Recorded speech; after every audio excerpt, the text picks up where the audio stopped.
अंधेरी रात का राज। रात मामूल से कहीं ज्यादा घनी और सियाह हो गई थी। गांव के कोने पर एक पुराना टूटा फूटा मकान खड़ा था, जिसके बारे में लोग डरते डरते सरगोशियों में बात करते थे। कहा जाता था कि अब वहां कोई नहीं रहता, मगर कई लोगों ने देखा था कि रात के वक्त अंदर से मध्यम सी रोशनी झिलमिलाती है और अजीब व गरीब सरगोशियां सुनाई देती हैं। गांव के लड़के अक्सर एक दूसरे को चैलेंज देते कि करीब जाकर दिखाओ, मगर कोई भी ज्यादा देर वहां टुक ना पाता। अली, जो बचपन से अपनी बहादुरी के लिए मशहूर था, एक दिन दोस्तों से बोला, अगर तुम सब इतने ही डरते हो तो आज रात में इस घर का राज खोल कर रहूंगा। कौन मेरे साथ है? दोस्त पहले हिचकिचाए, मगर आखिरकार 3 लड़के तैयार हो गए।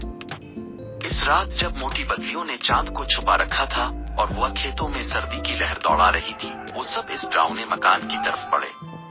हुआ कि सनसनाहट ने खामोशी को और भारी बना दिया था। करीब पहुंचे तो देखा कि टूटी खिड़की के शिगाफ से मध्यम सी रोशनी बाहर आ रही है। अली के दोस्त पीछे हट गए, मगर अली ने हिम्मत करके चरचराता दरवाजा धीरे से खोल दिया। अंदर जो मंजर देखा वो सब हैरान रह गए। कमरे के बीचों बीच एक बूढ़ा शख्स बैठा था, लंबी दाढ़ी, झुर्रियों भरा चेहरा और सामने फैली पुरानी किताबें। वो मध्यम आवाज में कुछ अजनबी अल्फाज पढ़ रहा था, जबकि एक तेल का चिराग टुमटुमा रहा था। अली ने हिम्मत जुटाई और बोला, बाबा जी, आप कौन हैं? यहाँ अकेले क्यों रहते हैं? बूढ़े ने सर अलिफाटे आलिफ। आंखों के गिर्द लाली और चेहरे की गहराई डरा देने वाली थी, मगर गुस्से के बजाय इसके लबों पर नरमी भरी मुस्कुराहट थी।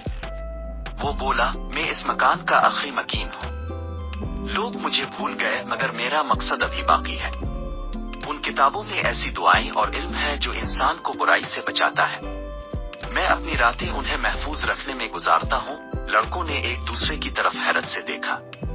अली ने फिर सवाल किया, मगर लोग तो आपको भूत समझते हैं, वो अब से डरते क्यों हैं? बूढ़ा आह भरते हुए बोला, क्योंकि हर किसी में सच देखने की हिम्मत नहीं होती। जब वो रात को चिराग की मध्यम लो देखते हैं और मेरी दुआ की आवाज सुनते हैं, तो अंधेरे के डर में इसे भूत समझ लेते हैं। इतने में तेज हुआ ने खिड़कियों को हिला दिया। चिराग की लो बिगड़ करते मिटमाई और कमरे में अजीब सा शोर गूंजा।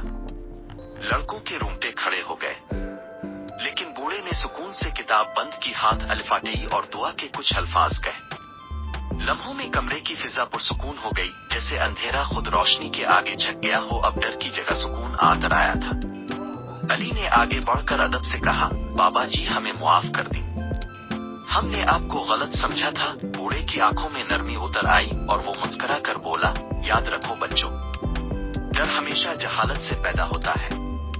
जब हकीकत सामने आ जाए तो अंधेरा खुद ब खुद खत्म हो जाता है। ये कहकर उसने चिराग पर फूंक मारी। लम्हा भर को सब कुछ अंधेरे में डूब गया। जब लड़कों ने आंख झपकी तो कमरा बिल्कुल खाली था, जैसे वहां कोई था ही नहीं।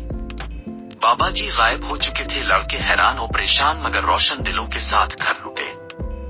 इस दिन के बाद गांव वाले इसे आभूत बंगला कहना छोड़ गए। अब वो मकान रोशनी का घर कहलाने लगा।